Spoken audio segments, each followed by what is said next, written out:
We are live. We are live. Silver thing.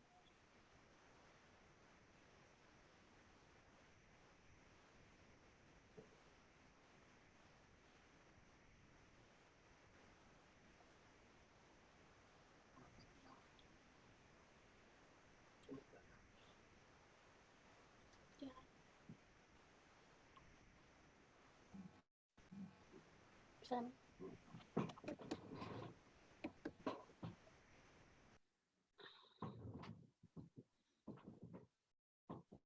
We are live.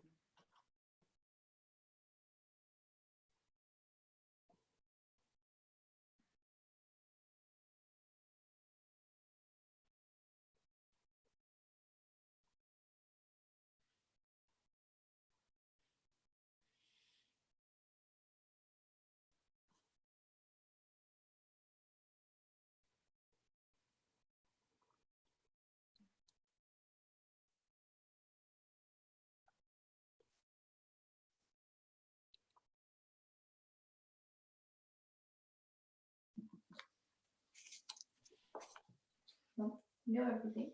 Yeah. Just next slide and move on.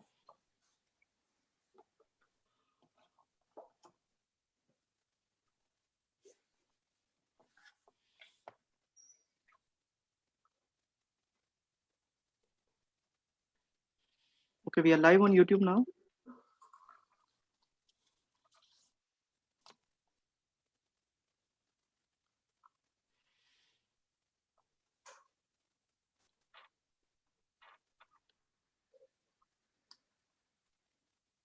I cordially welcome one and all to an informative and timely webinar presented by JAIN Network, Post-COVID-19 GP and Hospital Service, the new normal, as they say to all of us, by various JAIN professionals in the medical world. So let's start with our JAIN prayer, Nokar Mantra. I request one and all to close your eyes, join your hands and take a nice deep breath, and we can say Nokar Mantra together. Om Namo Arihantanam. Om Namo Sitanam. Om Namo Ayariyanam. Om Namo Vachayanam. Namo Loe Savasahunam. Eso Panchanamo Karo. Savapanasano Mangalalancha Savesim Padamam Havai Mangalam Om Namo Arihantanam.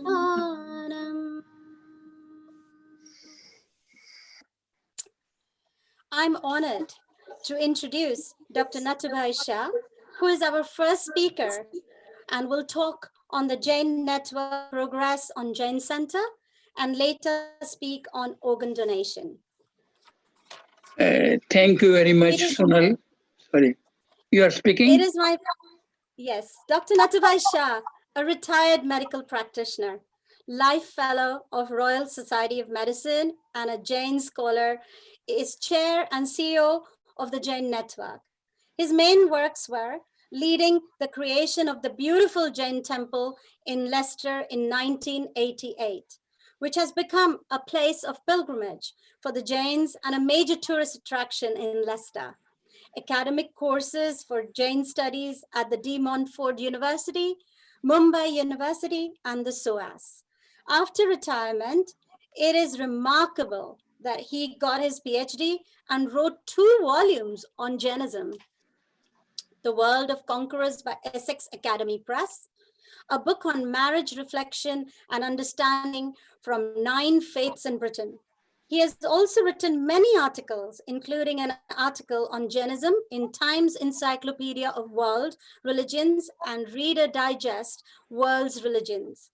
He's also honorary author and the section on Jainism in the Phillips Guide to World Religions, research fellow in the University of Birmingham, visiting professor in Jain studies in the Faculty of Comparative Religions at Antwerp, and has been a part of the interfaith movement for many years. He represents Jains at the highest level in the UK. Notable honors, which there is a huge list of it, but I've picked a few for you.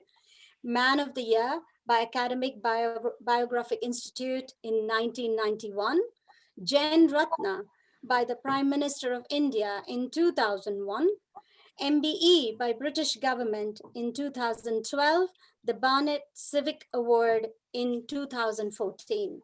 The Queen and the Duke of Edinburgh invited him for private luncheon on 14th December 2000 at the Buckingham Palace, to list few of it. He was also invited in the royal wedding and the opening ceremony of Olympics and Paralympics in 2012. He is now involved in creating a magnificent 30,000 square feet Jain Centre in Colindale, London. He's also a founder patron of Jain Dental and Doctors Association UK. Let's hear from him now. Over to you, Natu uncle. Okay. Thank you very much, Sonali Ben, for an introduction. First of all, let me welcome all of you on behalf of Jain Network. Jai Jinendra. You know what is Jai Jinendra? It's an honor to the people who have conquered themselves. Now I'll talk about Jain Center. Jain Network is an organization. Jain Center is the major project of Jain Network. As Sonali Ben said, it's a 30,000 square feet, 3-storied building, which is, I give is twice the size of Leicester, if you have seen the Leicester Jain Center. And it is 3-storied building. Barnet Council is very, very cooperative, and we have got blessings of everybody. As a result, we got planning permission. Second floor, we will have it is a place of worship and study for all major Jain traditions. The architecture is a white marble architecture will be on second floor. Is a beautiful, amazing, and functional. We are putting 108 Parsna Jinalaya, their home rim shaped Parsna Jinalaya. That's the first of its kind in the world, for example. So that Murtis, you know, Parsnath Bhagwan was very, very popular, and there are 108 types of temples in India, and we are depicting similar murtis, same color, etc. here. That's then there will be Digambar temple. Then after Digambar, then Srimandar Swami temple is there. Guru Mandir is there. Stanakasi Theravastri Upashra is there, and deities, our guardian deities, all together. I'm not going to go into details of this, because this is all given on the website and in our slides. Also, practically it is there for everybody, everything is there. But what we are, can you show slides, please? So the work is going on. Work of Jain Center is going on, and we expect, first phase was when we did Silanyas, that was in 2016. Now, by next year, by spring, hopefully, we want to finish it. It will all open. Now you can see the work going on. Work is increasing day by day, and all 3-story roof, including roof, windows, everything will be there. Next, please. Next. This is second floor. You can see diagrams. 108 Parsna Jinalaya, Gabara hall, which can hold about 400 people. Then this is a Guru Mandir, Digambar temple, Srimandar temple, and guardian deities. And we are making one flat and one room, plus showers and changing rooms and everything at the back. Next, please. This shows the architecture. Architecture is amazing architecture. And below the Rang Mandap, 100 people can sit. It is such a big thing. And it is so that it become, Rang Mandap will be something carving. We all can be proud about it. Next, please. Murtis, they will go on the website. This gives an idea of the first floor big hall, which can be divided into 400 people, 200 people, or 300 people. There are 4 rooms, hotel type of rooms for visitors and guests.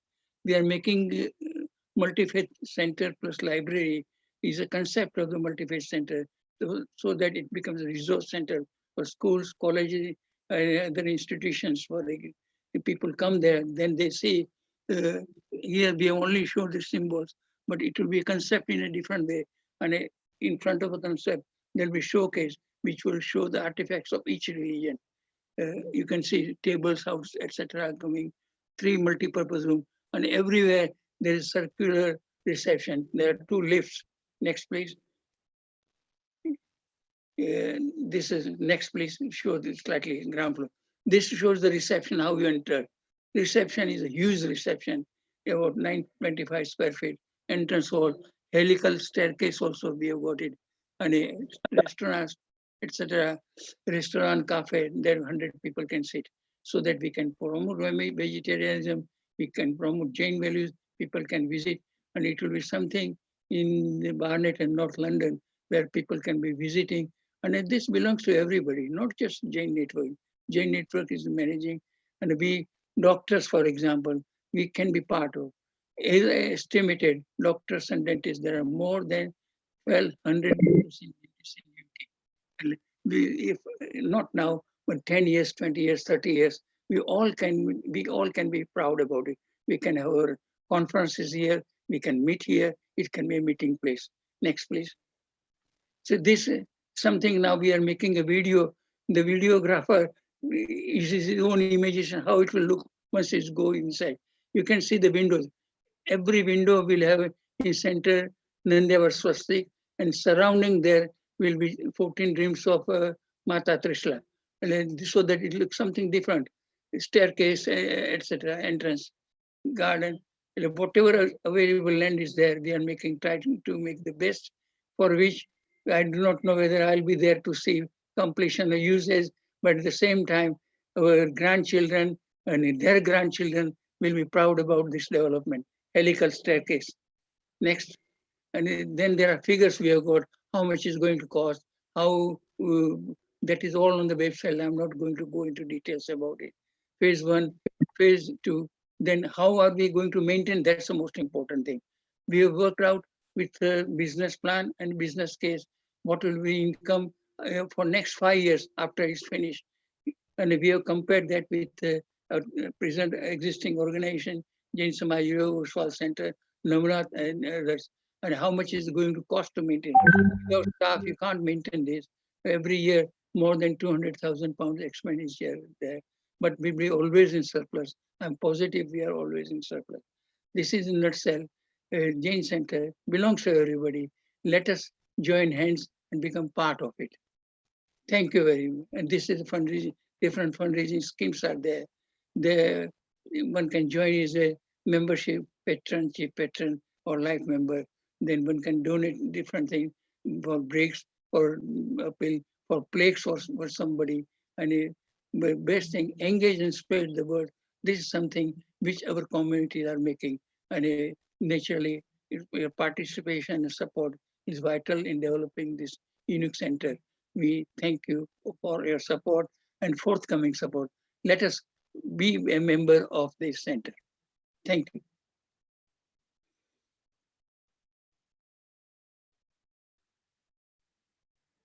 Now I'll introduce Malaben. Malaben. Yes. So, Malvi, now we come into our medical thing, GP thing, post-COVID. And Malaben, whom I know, how many years, Malaben? 40 years, 50 years? Yeah, since When she was just little, 50 years. Yes, yes, 40 years. She's a very, very popular GP in Harrow. Not only the very good presenter, plus a communicator, and she can do wonders to the patient. And she will hear her for remaining the talk. Malaben. Thank you, Uncle. My slides, please, Akshay. My warm welcome to everyone.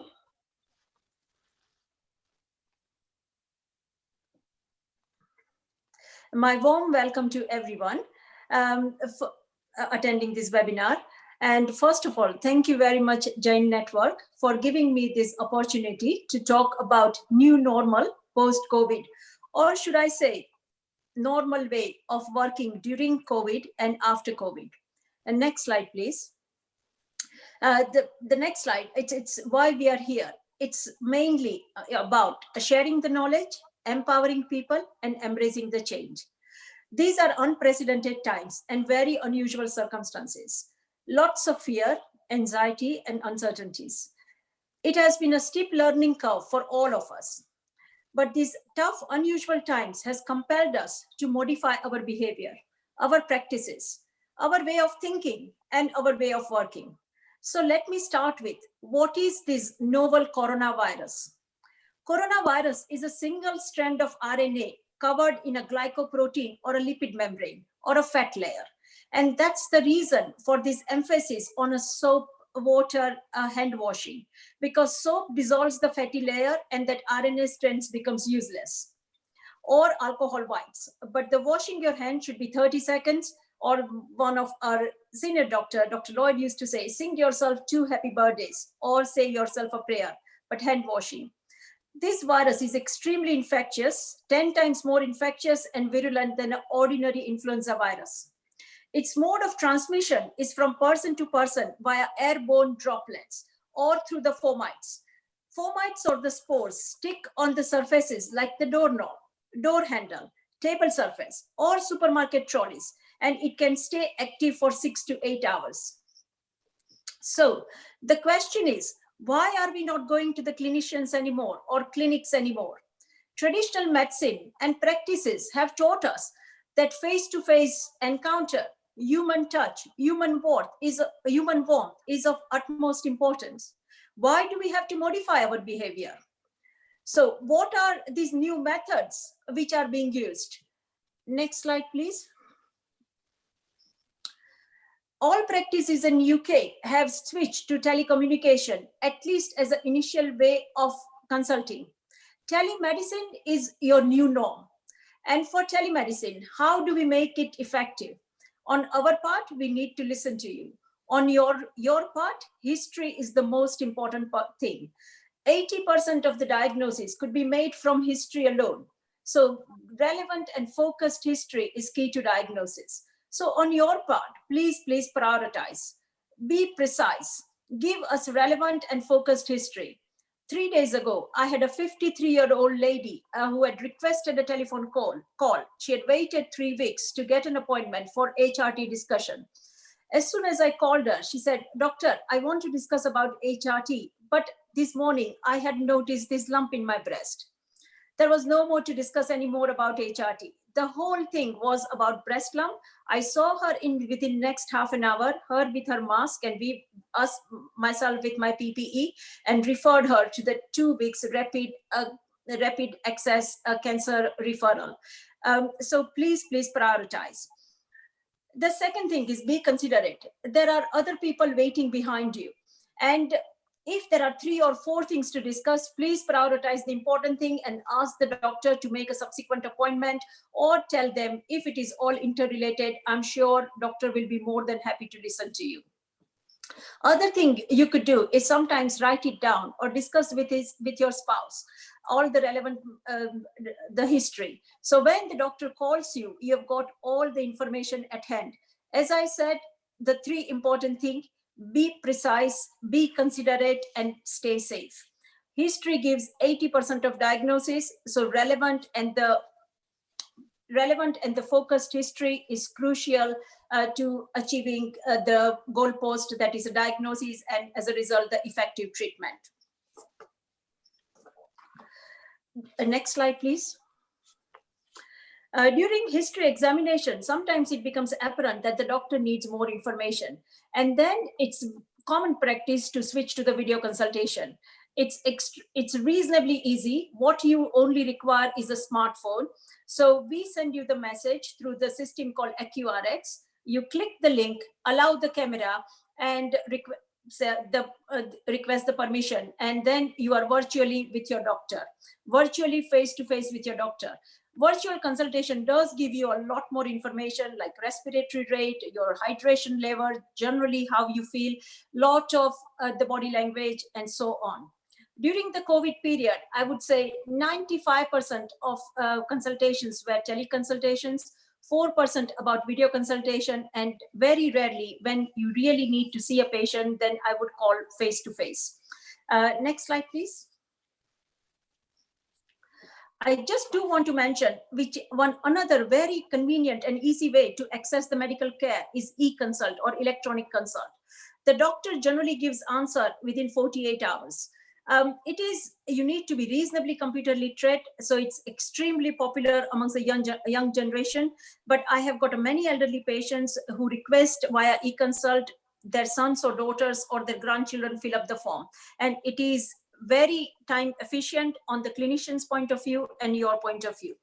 For the young people in the middle of the night, if they decide I'm running out of my contraceptive pill or my regular medication for the hay fever, which cannot be bought over the counter, you could do this e-consult.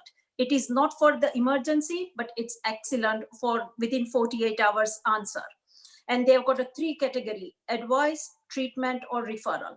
And the GP either sends you a prescription, which you can collect from the nearby pharmacist, or they call you because they need more information, or they ask the reception to book an appointment for you or do the video consultation. Next one, please. Next slide.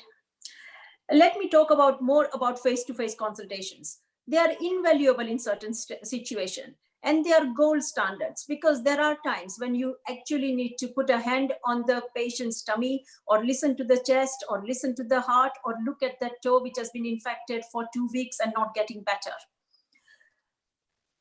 But they are time consuming. And the other thing is there is a slightly increased risk of the human-to-human transmission. I must admit it's absolutely safe to come to the surgery. They are clean places, running under strict infection control, and it is business as usual for emergencies in A&E or the casualty, particularly the heart attacks, pacemakers, acute respiratory illness, acute abdomens, fever with a persistent child with a persistent fever, etc. Next slide, please. So let me tell you how this face-to-face works, because we need to reduce the transmission or risk of transmission. When it is decided that patient needs to be seen, the history is usually taken on the phone, detailed history, and patient may be asked to wait in the car on arrival until the doctor is ready to see them. Before entering the premises, patient's temperature is checked. Needless to say, you need to be free of fever, cough, loss of smells, in other words, COVID symptoms. The waiting rooms are socially distanced and they are under excellent infection control protocol. Then clinician examines the patient with the full PPE, that is personal protective equipment, and then the management plan is drawn, which could be discussed in the consulting room or in the waiting room, or while the patient is the patient returns to their car. The patient, there is a one-way system. So patient exists through the one-way system and clinician cleans the room. The whole purpose of this, the whole purpose of this is the minimal contact with minimal face-to-face contact, which reduces the risk of transmission. Next slide, please. I've just given the few examples of face-to-face or virtual. Examples of the virtual appointments would be repeat prescriptions, minor respiratory tract infection, uncomplicated diarrhea and vomiting, bladder infection, nail infection, as opposed to examples of face-to-face. Apart from the acute emergencies, children for the vaccination, lumps and bumps, dressings, procedures, and anything which is not getting better despite of your GP's initial advice. And if you think you know your body, you know you are not right, then please ask for the help. Next slide, please. I do want to mention about modern day home essentials, which are excellent for the remote assessment. Next slide, please. That's a thermometer, absolutely crucial to get the objective measurement of your child's temperature or your elderly parent's temperature or for yourself. Next one, please. the blood pressure. I may want to tell you one example. I had an 81-year-old Mrs. X. Husband drank on her behalf. She's extremely tired for 4 days. On taking the focused history, I found out she didn't have fever, cough, no sepsis symptoms, nothing unusual. The husband said, doctor, her blood pressure was on the 3 days when he examined every day. It was 170/88, 180/88, 160/88. It was high, but nothing unusual. And then he mentioned her pulse was 42, 44, 42. Obviously, after the listening to her pulse, and then I had her notes in front of me, which as a result, I could check what was the pulse beforehand and what was her past medical history. She had a history of heart attack in the past. All in all, it was apparent that she had some sort of heart block. I spoke to the medical consultant at North Peak Park. Within next 1 hour, she was seen, cardiogram was done, and then she was fitted with a pacemaker. In other words, the blood pressure machine having at home, it reduced the need for her to make one unnecessary halt at the GP practices. The other important thing for the blood pressure machine, if you are hypertensive or a cardiovascular disease, you can monitor yourself and your GP will take the blood pressure measurements and then renew your medication. Once a year, you need a basic blood test. Next slide, please. And the pulse oximeter. I'm sure you are all aware the importance of the pulse oximeter in the COVID era. During COVID, remote monitoring was a huge success because it's a safe and effective way of managing the patient in the community. Patients are managed in their home, so there is a less anxiety, less chances of secondary infection, and it's a familiar surrounding, and they are nursed by their own loved ones. For the point of the hospital point of view, it's less burden on the hospital staff and the hospital beds. There is always a safety netting for the patient. So if the oxygen saturation drops beyond 92, please call us. Or there will be a hospital staff who will be regularly ringing them to find out, is there any change in the circumstances? Hopefully there is not a second wave, but I tell all my patients to have a pulse oximeter. It's roughly 20 pounds. It's easily available and it's invaluable for a cardiovascular and respiratory illnesses. Next one, please. I do want to mention a word about mother and child. Traditionally, postnatal examination, we have always done face-to-face, and we have synchronized it with the 8 weeks child.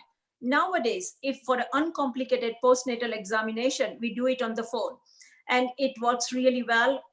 Contraceptions can be given, mother's health, child's health, everything can be inquired. If there is any complications, then we bring the patient face-to-face. And I cannot tell you the importance of the vaccination for your babies. 2nd month, 3rd month, 4th month, there are 5 vaccination: diphtheria, pertussis, tetanus, meningitis, and influenza. And if it is delayed for any reason, generally surgery should be sending you the appointment. If you haven't got it, please ring your surgery and get your child vaccinated. It's the best way of keeping this infectious disease under control. I do want to mention a word about the B12 injections. A lot of vegetarians and the vegans are not, they are slightly B12 deficient because the B12 comes from the animal resources, but it can be easily supplemented by taking oral B12 or a B12 spray. Very small minority of the patients who had a pernicious anemia, which is a B12 deficiency anemia, or a gastric bypass surgery, or they have an extensive Crohn's or ulcerative colitis kind of condition when they cannot absorb, need a regular B12 injection. Otherwise, for the average person, oral B12 supplement should be more than enough. The next slide, please. So this is my humble attempt to share the information. As a physician, I have observed, and by listening to the other lectures from the consultant colleagues and from listening to the front care workers, I have realized that this little virus, which is 10,000 times tinier than the sugar particle, it cannot be seen without electron microscope, but it is highly virulent. And it has got an affinity for the people with the diabetes, people with a high BMI. BMI is basal metabolic index or central obesity. physically inactive patients or patients with the heart conditions and immunocompromised, or the patients who are taking certain drugs. So the best practice, when there is an enemy, you make your castle strong. So make your body strong. And for me, nothing more than body, mind, and soul. Body, I would say, nourish your body with the good food. Good food is, in my opinion, it's a sattvic korak or a plant-based, non-processed, seasonal rainbow food.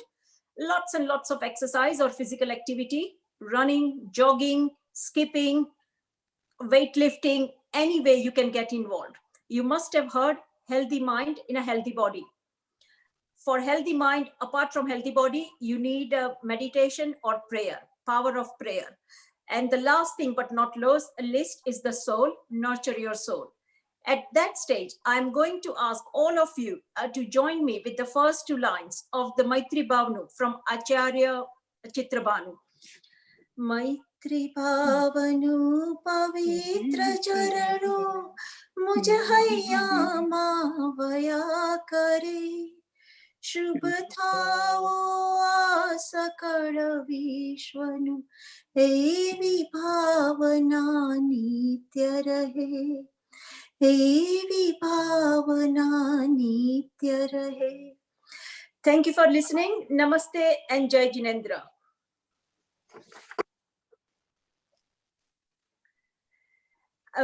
The next speaker would be Dr. Ajit Bhai Shah. He is extremely popular GP in Harrow and Brent, apart from a special interest in a cardiovascular and diabetic medicine. The last slide about the nurturing your soul, he is going to talk more about that, and particularly the stages of bereavement and how to deal with it. Rather than taking more time from him, I'm going to ask one and only Dr. Ajit Bhai Shah. Please, the stage is yours. Thank you, Malaben. Welcome, everybody. Thank you for listening. Akshay, can we have the slides, please?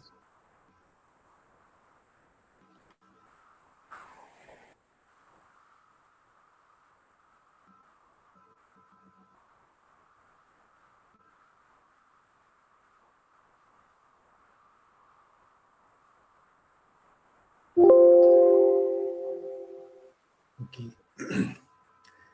What I'm going to talk about today is something that has actually become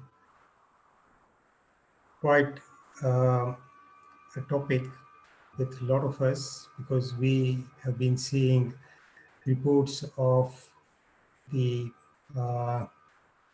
difficulties that this COVID-19 has spread around the world. And we have been listening to news all the time about the number of deaths on a daily basis, the number of infections on a daily basis, and we've had to cope with loss from our near ones and dear ones. And it's something that is very prominent for us in this last several months. Now, I've been talking about death and dying in the community and with my patients for many, many years. And bereavement becomes part and parcel of every doctor's consultation skills. And coping with bereavement is something that most of us will actually have to deal with at some stage in our lives.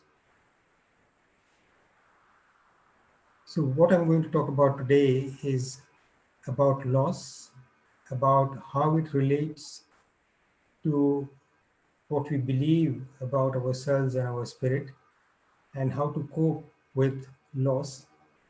And at the end, I'm just going to briefly talk about some of the things that Jainism teaches that has helped me and a lot of other people about coping with loss in their lives. Next slide, please, Akshay. We use a lot of different words when we are talking about bereavement or loss. We talk about deprivation, dispossession, privation, grief, sorrow, sadness, death in the family, passing or passing away, passing on, deceased, expiration, and similarly, next slide, please, Akshay. In Gujarati, I couldn't find a clear-cut, definite word for bereavement, but something that alludes to the meaning is chhinvi levu, vanchit karvu te, vihonu karvu te, nuksan, vanchitta, halaki, sorrow, vedna. These are some of the words that people use when they're describing what it feels like to have lost somebody. Next slide. When we talk about bereavement, we are not just talking about death, because a lot of us go through the stages of bereavement when we lost something valuable. So people who lose their jobs, people who lose their livelihood, when people go through separation or divorce from their spouses, when people lose something that is very valuable to them in their lives, and also obviously whenever we lose a loved one, we go through a process of bereavement. But often the process starts as soon as we actually know about inevitable loss. When we may sometimes be told that we have a diagnosis of cancer, for example. So the certainty of death becomes absolutely acute at that moment. And the first question we may ask our doctor at that point is that, how long do I have to live, doctor? When we hear similar news about our loved ones, about our parents, about our spouses, or anybody else in the family, the questions we ask of the physicians, doctors who are looking after them, is that, how is it going to end? How long does this person have? What preparations do we need to make? And quite often, even at this stage, a lot of people find it very difficult to believe that death is inevitable. And as doctors working in the community, we often do come across this, and it is a message that is very difficult to convey, because in our mind, the success of medical science over the last 50, 100 years has meant that progressively we've been putting away death and postponing it for a long time. And a lot of people come to believe that maybe it's something that can be postponed for a long, long time. But as we all know, ultimately it is inevitable. And at that point, what we've got to start thinking about is, what do we value most in life? What are the things that we value? What are the values that we value? What are the qualities in ourselves and in other people that we value? Next slide, please, Akshay. So as I just mentioned, fear creeps in anticipation of loss. And how does one prepare for loss? I'm using the general term loss, but we'll focus on death in particular. But the stages of bereavement can occur with loss of any kind, really, depending on how severely it affects us. And how do we prepare for this loss? Next slide, please. There's a psychiatrist called Elizabeth Kubler-Ross, who in a book on Death and Dying in 1969 outlined the various stages of loss and grief for terminally ill people. And the same stages are also experienced by those who are left bereaved following the loss of their loved one. So the first stage is usually denial. You just can't believe that something has happened. It comes as a shock, and it is a numbing feeling, which I'm sure most of us have gone through at some stage in our lives. We feel very alone, we feel isolated. And then when that seems to settle down a bit, we feel upset, we feel very angry, and the anger may be directed towards ourselves. We may feel that we may not have done enough, to maybe postpone or prevent this. And we begin to question ourselves and think, did I do everything that I could to prevent this? And then we also begin to question the caregivers. We begin to question the care that was given, and we begin to see faults in our caregivers as well, that maybe this happened because you didn't do everything that you could have done. And all those things actually are part of the grieving process. And over a period of time, as the process goes on, we begin to then understand that maybe things could have been different, but in the circumstances, maybe there was nothing that we could have done. Or maybe there was something that we could have done, but maybe this is a lesson that I need to learn for next time, or maybe somebody else needs to learn that lesson for next time. And we want to try and prevent anybody else suffering this kind of thing again. So that is why we complain, and then we try and focus on how we come to some level of understanding of this acutely painful event that has happened. And over a period of time, we feel quite low and depressed and feel the loss of the person that has passed away, and then begin to really miss them. And that may go on for a period of time. And ultimately, after a variable period of time, we begin to accept the fact that what has happened, that it cannot be reversed, that the person has gone. And then we begin to remember all the good things about that person and try and hold on to them so that the memories remain in positive way. Now, there's some very useful material that is available, and I've particularly found this website, Saga, that you probably all have heard of, has some very simple and useful material on it. Next slide, please, Akshay. Thank you. Again, in describing the 5 stages, there are some people who dissected this 5 stages into something slightly more elaborate. And I'll just go through some of these things again briefly. So the first stage, shock, I can't believe it. Denial, I feel terrible. Anger, why is this happening to me? Bargaining, what if? Depression, I feel so alone. And then testing things out. I've got to sort things out now and move on. And finally, acceptance. Next slide, please. Now, a lot of us have gone through loss, and quite often we have coped very well with the support of our friends and family. And in different communities, there are very good social family support networks that help people extremely well. And most people go through the grieving process and come back at the other end fairly well able to cope with that loss and move on.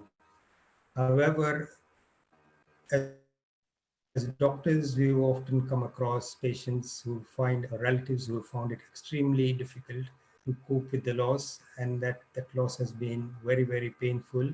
And there are some excellent charities and websites that can help one cope with loss and bereavement. Some of those are listed here. Cruise Bereavement Care has got a helpline. I've given the number there if anybody wants to note that down. But that is a very useful site to visit and to contact if necessary. Bereavement UK has some very useful online resources. One of the best websites that I also found was the Sue Rider online bereavement community, where people share their personal experiences, and there are lots of different areas of things that people have found useful. And there are some wonderful songs there as well about relatives and loss.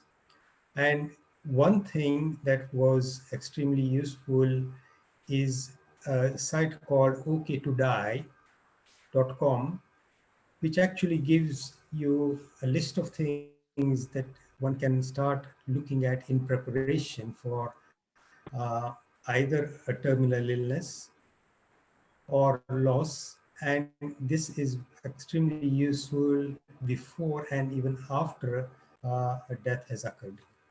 Okay, next slide, please. So now let me come to some of the spiritual things that actually help us cope with loss. Now, all of us have some sort of belief about who we are, where we come from, what we die. All religions, all spiritual teachers teach us those things. And we may or may not have thought about it ourselves and accepted and come to a conclusion for ourselves about what we believe in. What some of us have found extremely useful is what does Jain religion, Jainism say about the nature of ourselves. So there are some 6 tenets on Jainism which talk about the true nature of oneself and how we as the soul are related to the rest of the world. And this brings into perspective actually what loss is and whether loss is permanent or there is an ongoing continuity with ourselves. So Jainism says the first statement is that I am the soul, I am soul, that is who I am. In my true form, I am permanent. That means I'm eternal. There was never a time when I was not there. There will never be a time when I will not be there. What I am now is as a result of what I've done and accomplished, whatever deeds I've done, or my karmas that I've acquired previously. I am the culmination and the result of all that in this present life. So I am the only one who can shape my destiny. And everything that I am now is as a result entirely of my own efforts, my own deeds, my own efforts to enlighten myself. And ultimately, I am completely responsible for everything that happens to me. It also teaches us that this state of constant change is not permanent, that there is a place where eternal bliss and a state of complete purity and happiness and total knowledge does exist. And that is the ultimate goal for all life and for all soul. So every soul, every living being is actually to an extent striving to get to that stage where it is existent in its own natural state and it is able to experience everything that is within itself. And there is a way of reaching that state. That state is called moksha or nirvana. And it is not imaginary, it is a real place from where once a soul has gone, they do not migrate into other lives at all. And the process or the method of reaching that particular place is called dharma. It's a way of achieving your true self, of realizing your true self. And in Gujarati, for those of you who are here who understand that, this Shatsthan, as it is called, or the 6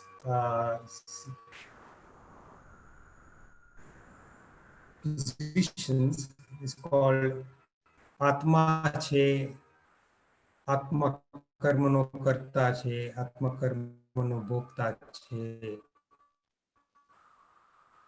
મોક્ષ છે અને મોક્ષનો ઉપાય છે. આત્મા છે, આત્મા નિત્ય છે. Okay. And these associations, interactions, connections through lives. So we believe in transmigration of reincarnation. So we go from one life to another depending on the karmas that we acquire. Okay. Next slide, please. Actually, next slide, please. Okay. And when we come to this stage, when we lost somebody, we reflect on what we believe. Previous slide, please. Akshay, sorry. Akshay, previous slide. Next. The one before this. Previous slide, please. Yes, thanks. Yeah. So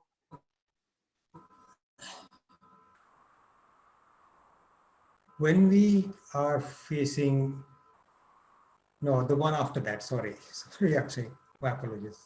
Next, please.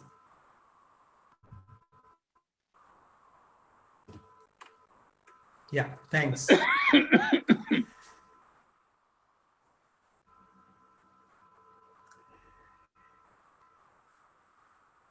When we lose somebody, as I have outlined in the talk earlier, we fear things in anticipation, we fear losing something. But one of the things that we got to remember is that what we are afraid of losing was never really permanent. If you've lost a job, if you've lost our wealth, if you've lost some relationship, those relationships, that job, that livelihood was always going to be transient. Sooner or later, everything does end. And our relationships with our loved ones will also end. Ultimately, all of us are meant to depart from this life on our own. And when we begin to accept those concepts, then that acceptance brings about a huge amount of peace. And when we think about our departed relatives, our departed loved ones, then ultimately in acceptance, we begin to understand the values and the virtues of our loved ones. And everything that was of value and that was permanent within them does stay with us in our memories and imprinted on our soul, and that is never lost. So one of the ways of coping with loss is to understand what is important and what is permanent. So this quote says, absorb all the goodness of those around you and love all, and you'll never lose them. So ultimately, that is what the grieving process brings us down to, in a happy position. Ultimately, loss is inevitable. And when we begin to understand that, then it helps us cope with some of these terrible things that we've been hearing about. And as some of you may have heard about, there are families which have lost several members in the last 3 or 4 months since this epidemic started. And when one can imagine how difficult it may have been for some patients and some family members. Now, next slide, please, my final slide. Akshay.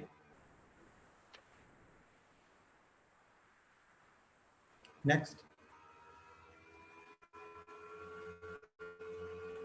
Okay. Now, I just wanted to talk about some things that I've learned from my patients. Whenever I think about death and whenever I come across patients with terminal illnesses, I remember one particular patient that I was looking after about 25 years ago. And her condition and her acceptance and the way she faced a terminal illness has not left me. And I constantly am aware of how well some people actually cope with loss. This was a person who was a devout Christian who was suffering from terminal widespread cancer, which had infiltrated many parts of her body and was actually making her suffer excruciating pain. But every time I remember that patient, and I remember when looking after her, she always had a smile on her face, and the understanding and the forbearance with which she bore that pain was so fantastic. And the fact that death was going to happen, but the person was completely at peace, having accepted that fact, having actually considered that this was something that there was a reason for, that it was God's will, and this is something that she very well had internalized, so that there was no grief, no pain, except the physical pain, and her friends and relatives around her also reflected that kind of acceptance. And subsequently, I've seen a similar way of coping in a lot of other patients. And that has been the times when I've seen beautiful deaths and beautiful processes of bereavement. Thank you very much for listening. Jai Jinendra.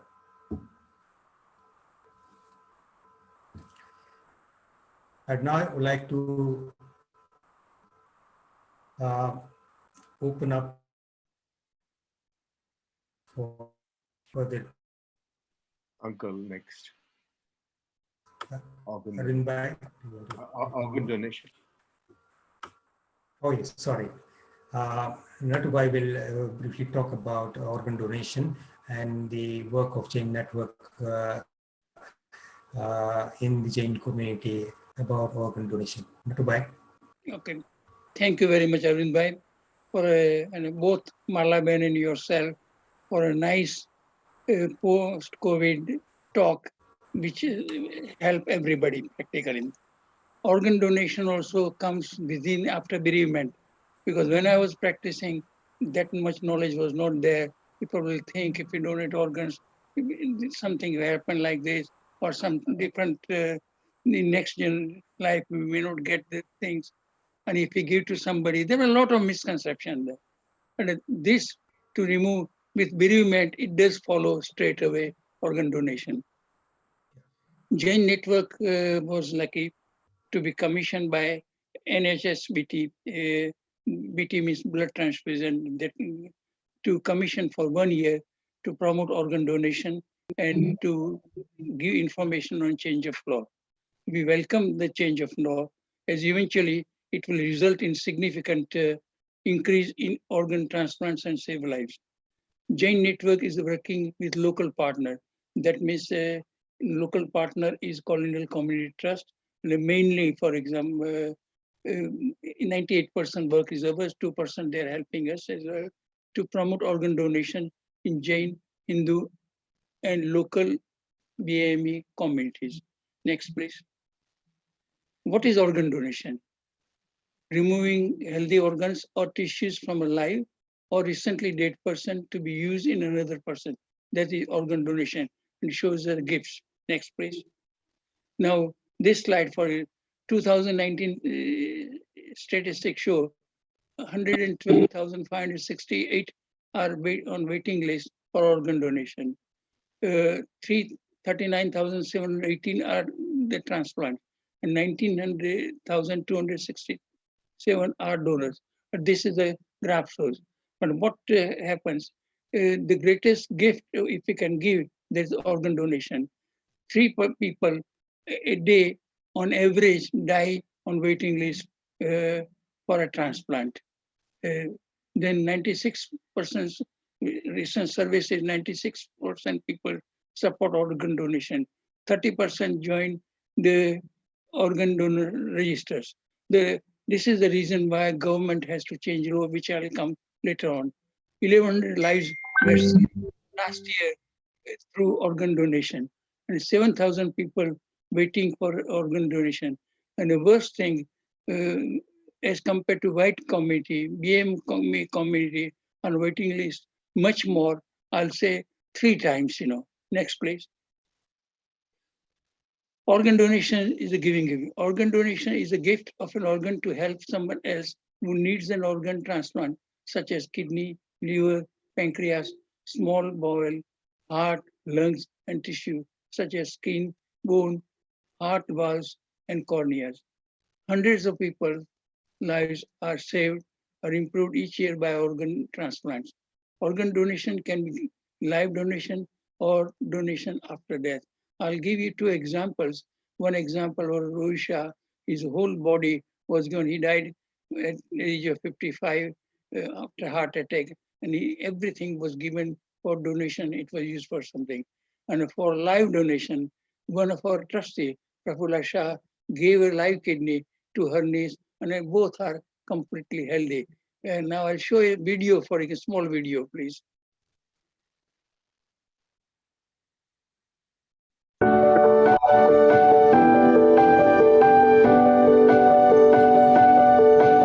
Khan would definitely have been proud of us fulfilling his wishes because he truly was a giver and it's something that he wanted to do. The medical team truly respected Khan. They gave him dignity, they gave us the full support that we needed. Any questions and they were answered promptly. Khan helped 4 people in the precious gifts that he gave. My brother Mukesh passed away in March 18.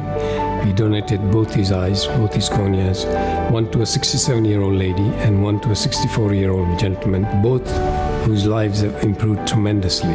And I'm sure Mukesh is proud of that. Organ donation is really considered after everything possible is done to save the life of that patient. It was Rohit's wishes that he wanted to donate all his organs. And as a family, we knew about it. When we saw the body at the funeral time, it was completely normal. And we did the Hindu JAIN ceremony funeral. Having a kidney transplant will change my life tremendously. It is a waiting game. I'm always waiting for that call to come through. Organ donation is a highly spiritual act whereby we think about the wellness of others more than our own selves. With all my heart, I urge everyone to place their organs for donation. There could not be a better way to enrich the lives of others. Register your decision about organ donation. Pass it on. Talk to your family and friends about your decision to donate. Pass it on. Help save lives. Pass it on.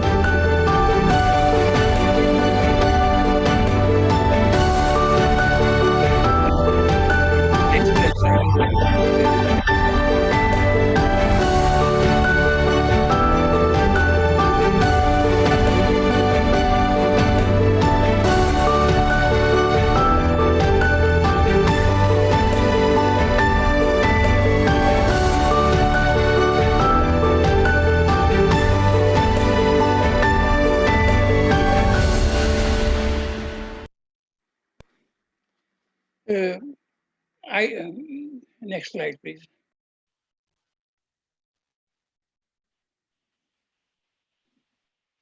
There's an NHS organ donor register. Please register your decision for organ donation. That's the best way. It is confidential and it only can be assessed by the specialist, NHS staff or family. What can I do to save lives?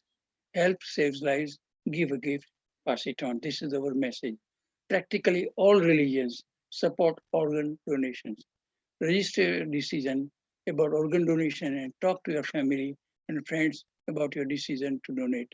Then you can visit the organ donation website, which is here, or phoning their number. Now, but still, as we are lazy people. We don't put our decision. This is why government ultimately had to change the law. Law was changed on, next please, on 20th of May, all adults in England will be considered to have agreed to be an organ donor when they die, unless they have registered a decision not to donate, or they are in excluded group, like below 18, people who live less than a year in the UK, people who do not have capacity to understand the change of law. Again, there is a wrong belief, for example, people don't care. No, NHS people care a lot, professional. The removal of organs and tissues is carried out with the greatest care and respect. The family can see the body afterwards and they would not notice any change in the body. Staff can contact the chaplain or local religious leader if the family wishes. Next, please. Practically, as I say, all faith support organ donation.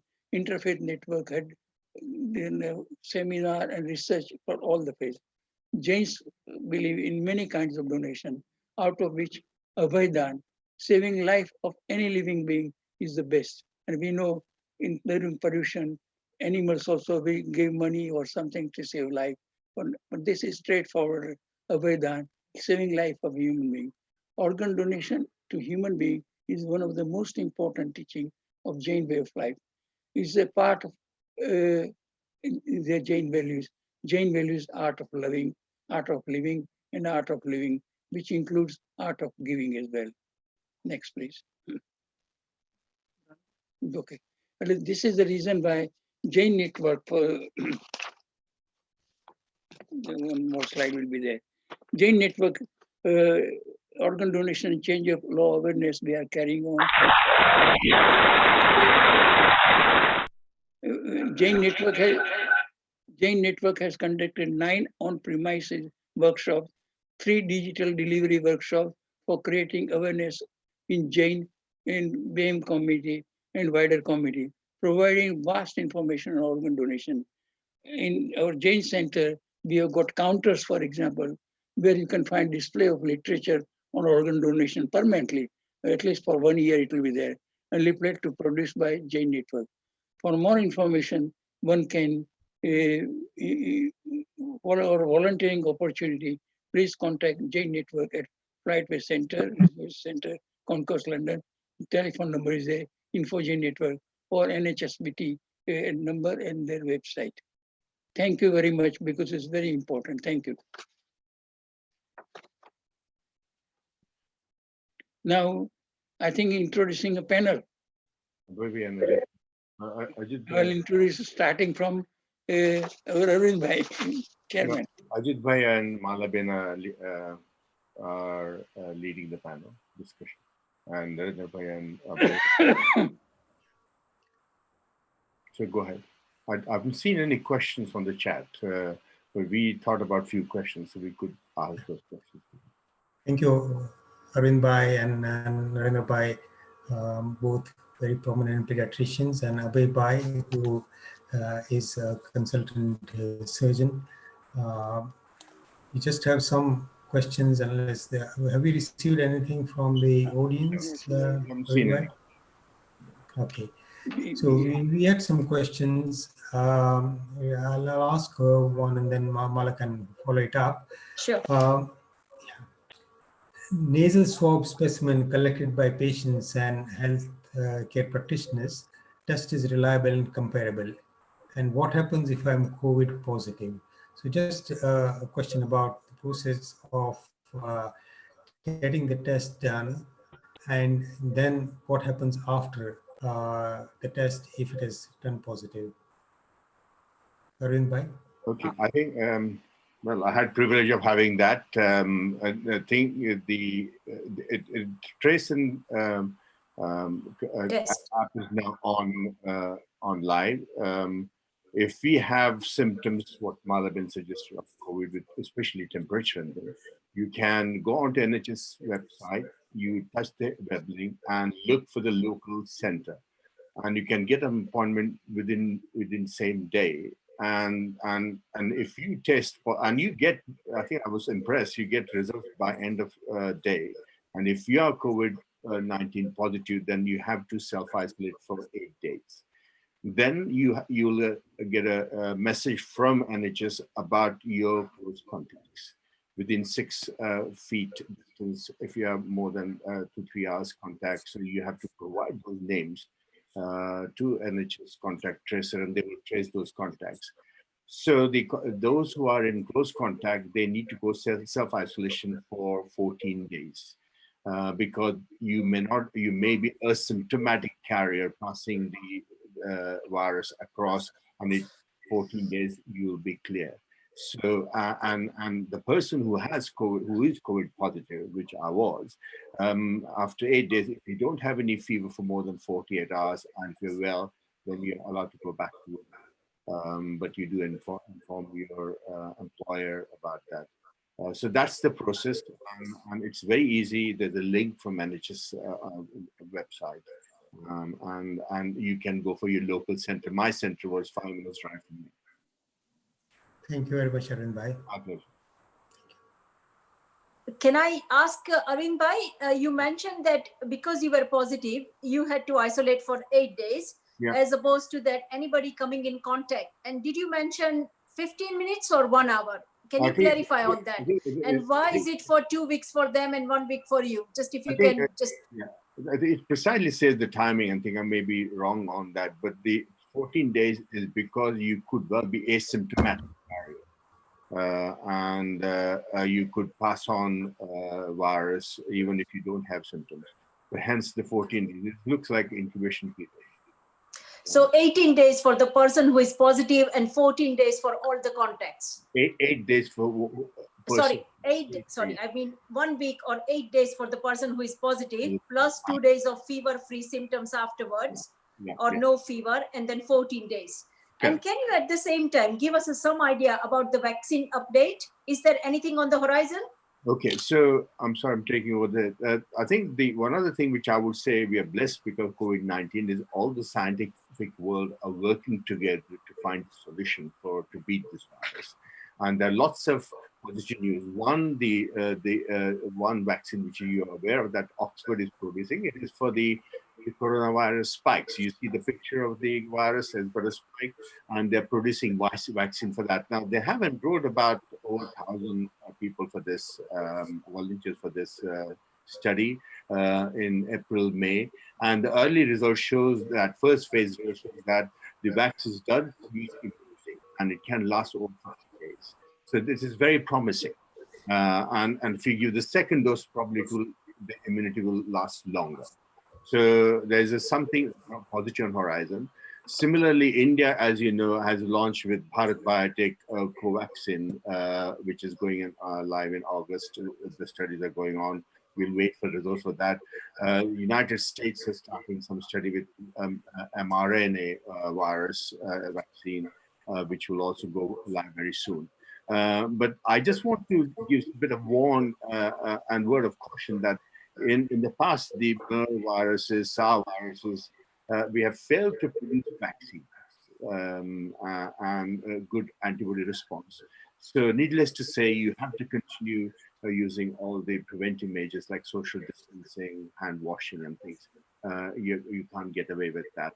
So, but let's see, there's so much will and efforts going on. There should be some solution coming across the world. Sure. Thank you. Thank you. No. Ajit Bhai? Thank you, Malaben. Arvind Bhai, maybe Abhay Bhai can answer this question. What do we do when we have patients with abdominal pain and fever, and we're worried about COVID-19 infections? Can you enlighten us that on the surgical sides of things, please? Thank you so much. Abhay Bhai, sorry. Thank you so much, Ajit Bhai. Remember, abdominal pain, though it is a symptom of COVID, not all abdominal pains are going to be due to COVID. Yeah. And yes, you can get other surgical problems that can happen while you're unwell. Yeah. I'll give you a simple example. Only a few weeks ago, at the beginning of the COVID season, I had someone who had a classic symptom of abdominal pain, fever, which was unrelenting. And almost everyone thought it's COVID. But given that actually there was one symptom that really particularly alarmed me, I asked him, when you cough, does it hurt a lot? And the patient said yes, which is a sign of peritonism. We got a CT scan done and it was a perforated sigmoid colon. It was a localized perf, we managed it conservatively. But the bottom line is, even in presence of COVID, presence of abdominal pain should be treated exactly like every other abdominal pain, assessed, and any life-threatening emergency be ruled out. If there is nothing after the assessment, it is absolutely fine to be conservative, wait and watch. What is not acceptable is to just assume it is due to COVID and not investigate. So abdominal pain, COVID or no COVID, should be treated with utmost respect, simply because some of those conditions can be life-threatening. Thank you, Abhay. Malaben, next question. Yeah. Just one question for Narendra Bhai. What can we do for the antibody testing? A lot of patients come to us and say, doctor, I want to, am I eligible? Can I get my COVID antibody tested? What would you say to them? Thank you, Malaben. Antibodies are, it's a reaction, or a body produces antibodies in reaction to any infection, whether it is bacterial or virus. In COVID, it takes about 1 week to 2 weeks. The peak comes towards the end of second week of COVID infection. It is still evolving. So there is, the scientists are still developing the antibody test. However, WHO recommends antibody tests to identify the number of patients or a prevalence of a COVID infection in the region or at a national level. Currently in the UK, mostly NHS workers and care home workers, those kind of people are offered. It is not routinely offered for public, unless when you get admitted, some of the hospitals may test and inform you, or some of the GP surgeries may specifically refer you for antibody test. If the antibody test is negative, it doesn't mean that you never had COVID. It's very unlikely you had COVID, but if the antibody test is positive, it says either your body already had natural production of antibodies against COVID, or most likely you had COVID. We don't know how long the antibodies last, but the most important thing is, even if the antibody test is positive, you must follow the precautions of social distancing, face mask cover, and hand hygiene or hand wash.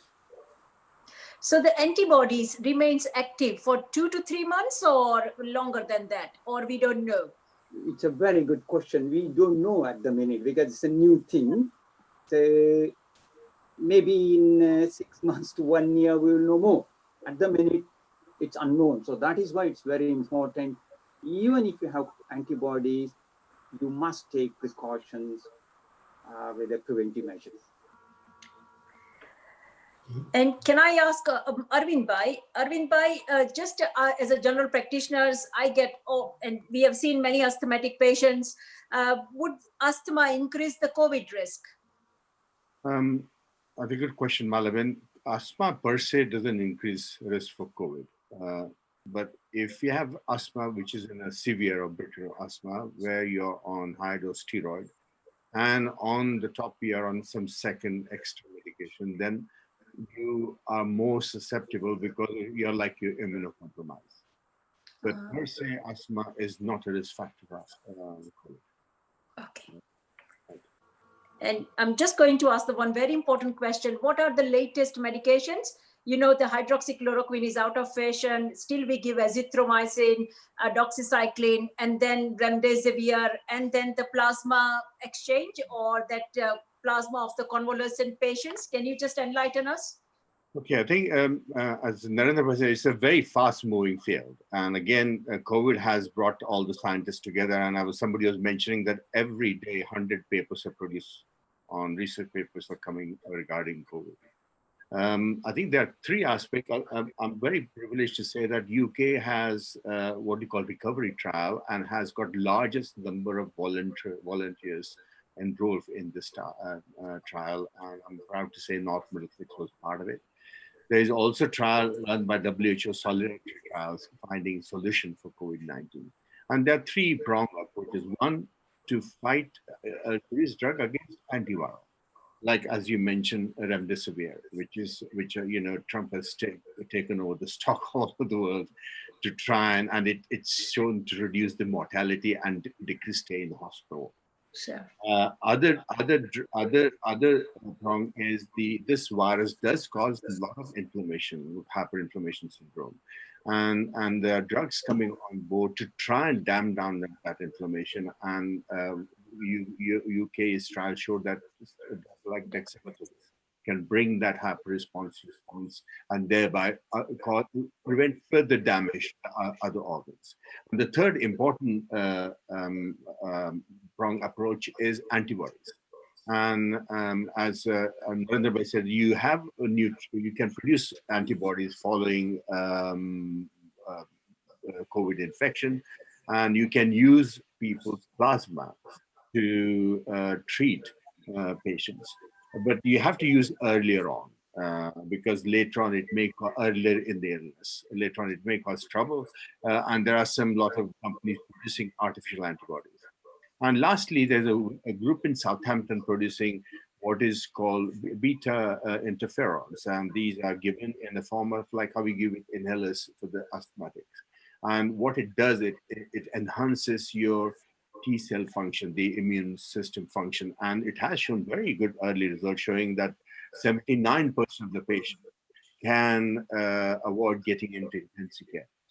And it reduces markedly the breathlessness. It's one of the common symptoms of very ill COVID patients. So there are quite promising things coming up. And as you rightly said, if there is a second wave, we are well prepared and there'll be more data coming through. And I think what's the space is a very fast moving thing. So beta interferon, is it through the inhalation, you said? And so how expensive it is? No idea, but inhalers, I forgot the name of the company, which is made from UK, and it is effective. It stimulates the T cell function. So it enhances your immunity, your self-defense. Correct, self-defense, and that's sure. Yeah. Sure. Ajit Bhai? Yes, final question. I think Narendra Bhai or Arvind Bhai could answer this. If my child has fever for a couple of days, we need to worry. So a general question about fever, because in this day and age, everybody is worried about COVID infection. So every fever is considered to be potentially COVID. What would you advise to parents? Arvind Bhai, you want to answer? You can. Okay. The things I ask is the baby feeding well? Particularly, I'm more worried about the infants, like less than 2 years. Is the child's behavior change? Behavior in the sense activity and how alert child is. If answer on the color, has the color of the child has changed? And if any of these things, or if the child develops fits, etc., that's extreme. But if the initial questions for any of these things, yes, you must consult your GP, or if you're worried, you should go to the A&E. On the other hand, if the child consciousness is altered or the child had fits, you must go straight away to A&E, not to wait for GP appointment also. Currently, hospitals, A&Es are not as overcrowded as the previous day. So it's almost like 50%, 60% busy. The hospitals are clean and we are maintaining green zone, etc.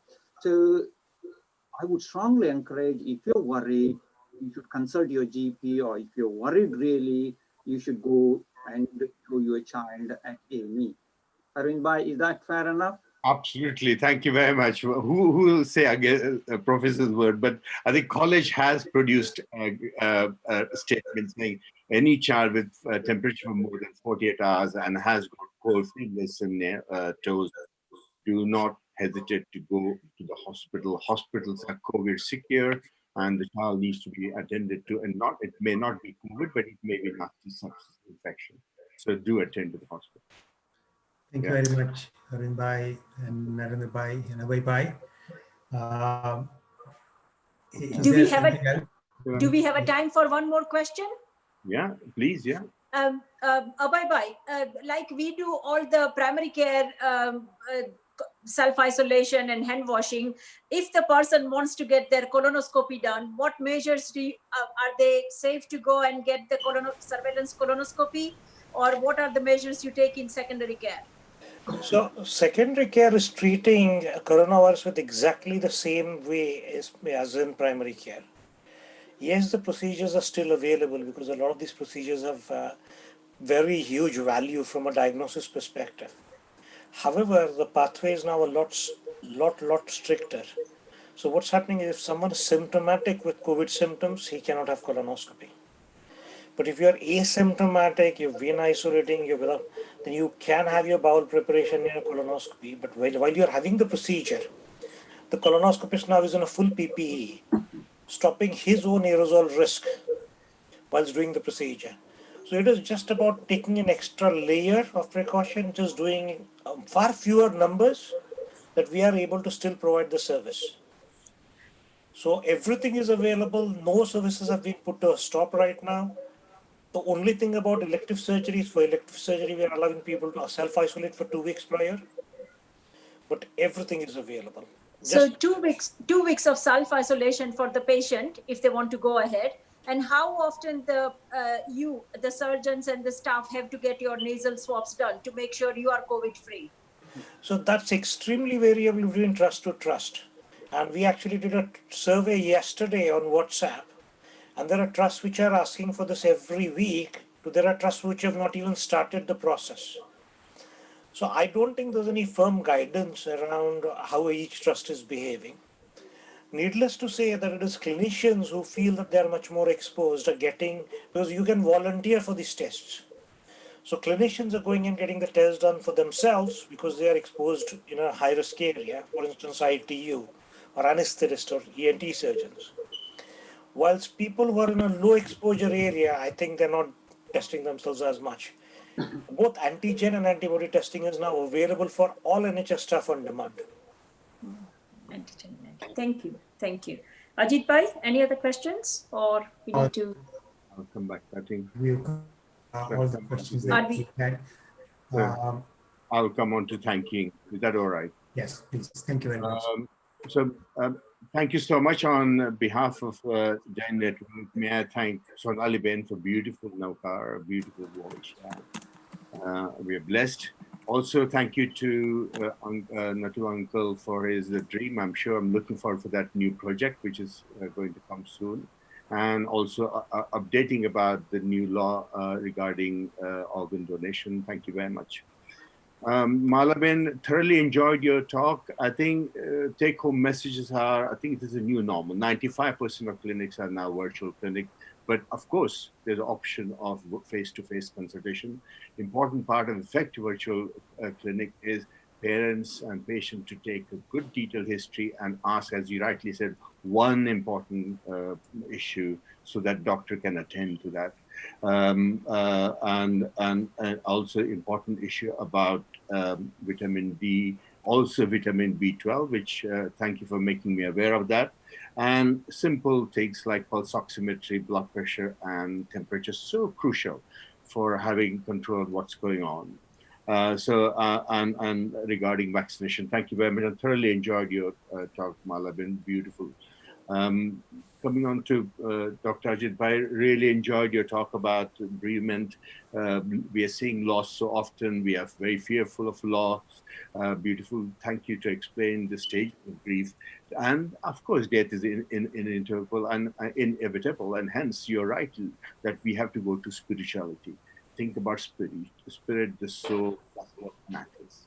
And hence, if you want to go to moksha, this is all soul is immortal, and that's where the peace is. And we are not here. We are here as a Thank you to Narendra Bhai and also to Abhay Bhai for fantastic support. And I'm going to end up with one little story of mine because it alerted me moksha story. You may laugh at it because it's very difficult with bereavement and all that. When was it? I was a little boy. My family was in village, so I grew up with my auntie. I left home at the age of 5. And I was told that I was very naughty boy. I don't know if you agree or not. And it must be age 10. I was going with my auntie and I was troubling auntie. My auntie said to me, "I'm fed up with you. I'm going to go to moksha." So I said to auntie, "Can you just wait? Can we make a trunk call to my mum so that I can join you with moksha and ask what clothes I need to take with me?" So that's what my story of my moksha. So, Ajit Bhai, it reminded my moksha. Oh, this is your story. So thank you so much. I thought I'll end with a little bit of stuff. Thank you. Thank you, Arun Bhai, for sharing that. You won't need any clothes there. Don't worry. Jai Jinendra. Jai Jinendra. All the best.